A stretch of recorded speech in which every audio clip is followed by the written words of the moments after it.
What made you go on your villain arc? When my daughter Amy came home crying from school telling me that her teacher hit her, I knew my life would never be the same. I was a single dad raising my 8-year-old daughter after her mom passed away from cancer, and Amy was the sweetest kid you'd ever meet. She loved art class and would always show me her drawings with the biggest smile. But that day, she came home with her sketchbook torn in half. Through tears, she told me her art teacher, Ms. Bennett, had grabbed her wrist so hard it left marks, then ripped up her drawing in front of the whole class. When I asked why, Amy said it was because she drew a picture of her mom instead of the fruit bowl they were supposed to paint. I immediately emailed the principal and requested a meeting. The next morning, I sat in his office with Ms. Bennett, who completely denied everything. She claimed Amy was disruptive and made up stories for attention because she missed her mom. The principal just nodded along, clearly taking the teacher's side. I was furious but kept my cool, asking to see the classroom security footage. The principal claimed the cameras in that room had been under maintenance that day. Right then, I knew something was off. The way Ms. Bennett smirked when he said that made my blood boil. Later that week, Amy came home with a black eye. She said she fell during recess, but I could tell she was terrified to tell me the truth. That night, while tucking her in, she finally broke down. Ms. Bennett had been abusing other kids too, pushing them, calling them stupid, locking them in the supply closet as punishment. The other teachers knew but kept quiet because she was the principal's sister-in-law. I started documenting everything. I bought Amy a small voice recorder disguised as a unicorn keychain and told her to keep it on during class. Within a week, I had recordings of Ms. Bennett screaming at kids,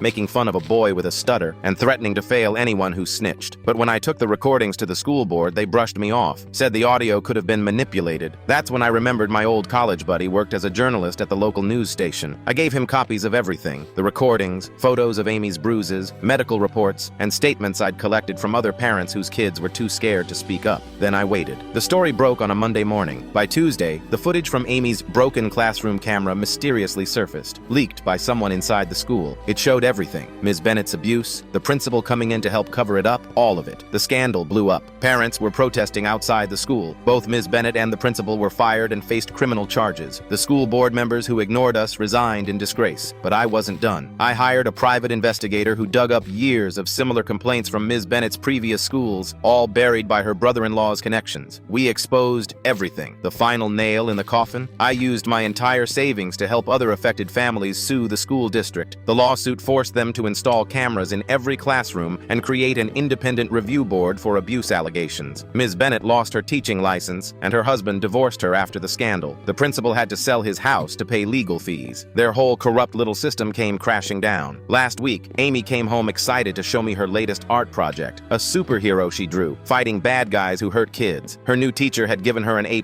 and hung it on the classroom wall. Why are fashion trends so weird? Like, tell me why. I just saw a video where this guy was wearing pants with a pee stain on them. So this girl got his attention and was like, hey, I don't want to embarrass you, but I think you might have peed yourself. And he looks down at his pants and starts laughing. The girl asks what's funny, and the man goes, I didn't pee myself. The pants come like this. So then she goes, what do you mean? And he tells her he bought the pants with the stain on them. But when the girl asks why, he says, cause it's fashion. Dog, that's not fashion. That's first grade after you drink too much water at recess. So then I looked it up, and they literally do sell these pants online that come with a pee stain on them. People will literally buy anything these days. Choosing to have pee stains on your pants is literally almost as bad as wearing jorts. That's still the worst one. Currently watching 3 homeless people give each other flu shots in an alley. It's so nice that they care about their health even though they're homeless. Oh wait, those aren't flu shots, never mind.